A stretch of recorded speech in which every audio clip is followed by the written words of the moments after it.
Hello, my name is Vincent, And my name's Brandon. and we are here in Indonesia for the first time representing Amazonian Plants Ecuador and RR Plant Nursery. Yeah.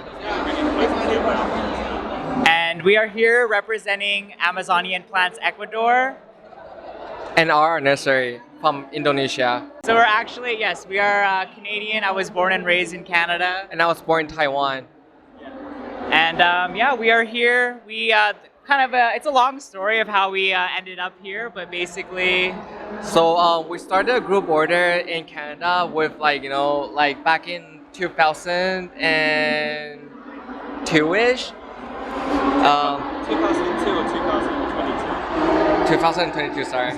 No, I'm just really nervous right now. Like I'm really bad in front of camera. I forget about COVID as well. Yeah. Basically COVID babies. So yes, we. it's 2022 when you started working with. Yes, so Oh, we really? started basically during COVID, pretty much. Started 2002, we still only went live. 2000. I know. But yeah, you started in 2022.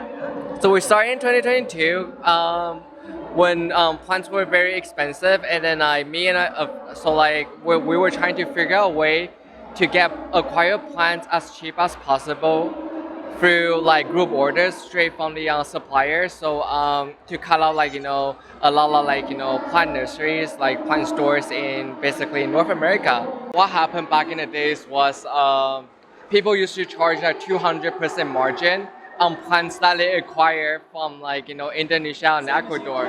Basically, that's what happened. And the process is hard too. Like as a person to import plants over here, it's a long process, and a lot of people didn't know. There's a lot of unknown in Canada in terms of documents and paperwork and how it's sorted. But he decided let's just try it out, and one person led to a whole group of people, and then it became all of Canada, and then United States joined in as well. So how many people are involved with you in American? Like members of the group, you're saying? I think in the group in itself, there's around 400 or so people. A lot of people aren't as active anymore. Yes, like we have a Facebook group that reached, I think there's about 400 people, but not everyone's active anymore. That was during the prime of the plant market, but now it's kind of slowed down a little bit. Yeah, okay. The question I want to ask is, tell me about the people in Indonesia. Just say how, so Yeah. Rafaldi. So Rafaldi is the one that we've been working with for more than 3 years right now. He's the one who gets a lot of plants for us to import into Canada. And basically what he does is he works with a lot of local nurseries in Bogor to acquire plants and then basically acts as a middleman to get plants into Canada through with us. So Brandon, basically we just reached out to Amazonian Plants on Instagram because we saw their plants that they were sharing online, and we wanted them as a group in Canada. We wanted to order from them, and over time, more and more imports coming in, and they decided they wanted to have a partnership with him, and he helped them basically design a website, create just more of a system in terms of organization, because for them, they, especially Amazonian Plants, they weren't really a seller per se. They were more suppliers for other Ecuadorian companies. So they actually supplied some plants to Mundiflora, Ecuagenera, etc.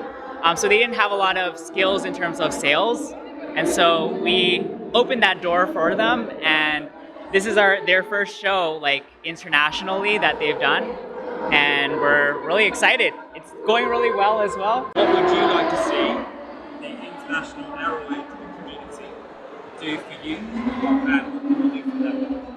Oh, good question.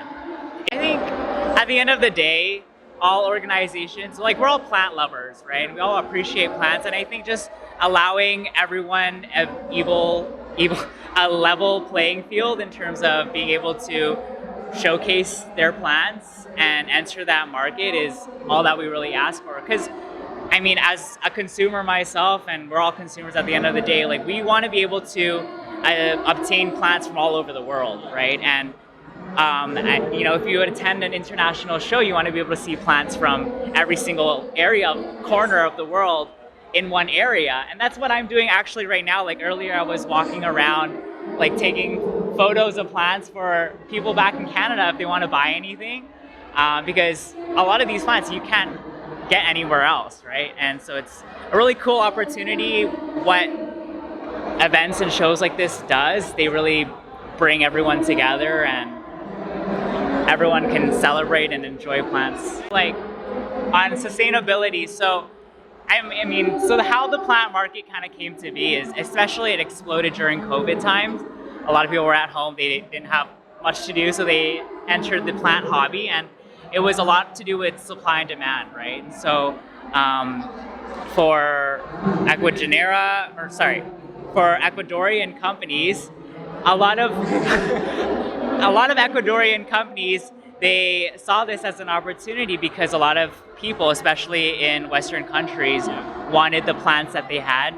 And the supply ended up reaching to a point where there was more supply there was more demand than they could supply.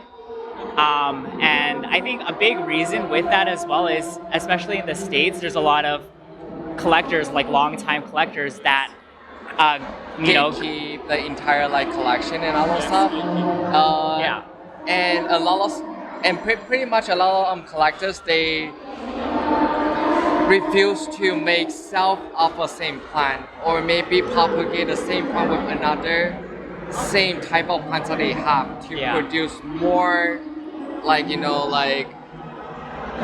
more plants. So for them, seeds, yes. Because for them, their main, I guess, focus is kind of marketing in a way. Exclusivity. Yes, exactly. That's what it is. They want to limit the control of the supply in the market, so that most people will want to, so they can actually retain the market value. Yes, and basically control the value of certain plants as well. What do you think this is doing to maybe non-sustainable practices? So personally for me, I feel like it's opening another market for a lot of poachers to come into the market, to open another market for the poachers, because now they see that, this plant that I can get from the forest, they cost $800. Maybe I can go to a forest and find them and then sell them out for $500 or something like that.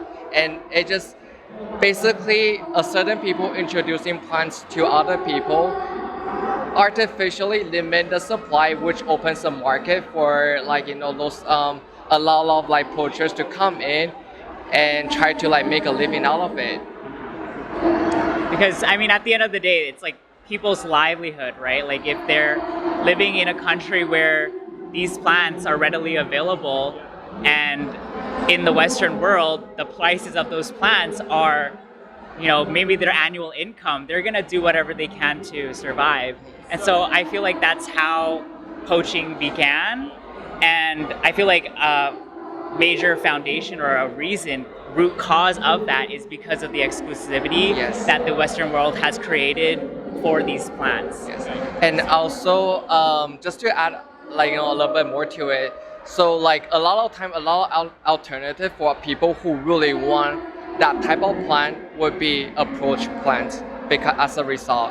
Because now a lot of people can be shopping out $800 for a very little seedlings, or maybe a cutting of a plant. So what they usually do is they will look into alternatives, and sadly poach plant is usually the alternative that people go for. We actually, both of us started a YouTube channel where we're gonna document and share our journey, going to different shows and visiting nurseries and talking to people, and just our experience, because we feel like it's kind of a shame if we have this opportunity and not share it with other people. So we want to do the best that we can to give everyone the insight of what really goes on around here. And so we are mainly on Instagram. You can find us on My Secret Plant Stash on Instagram, and then for Amazonian plants, it's on Instagram, it's amazonianplants.ec. and RR Plant Nursery is RR underscore Plant Nursery.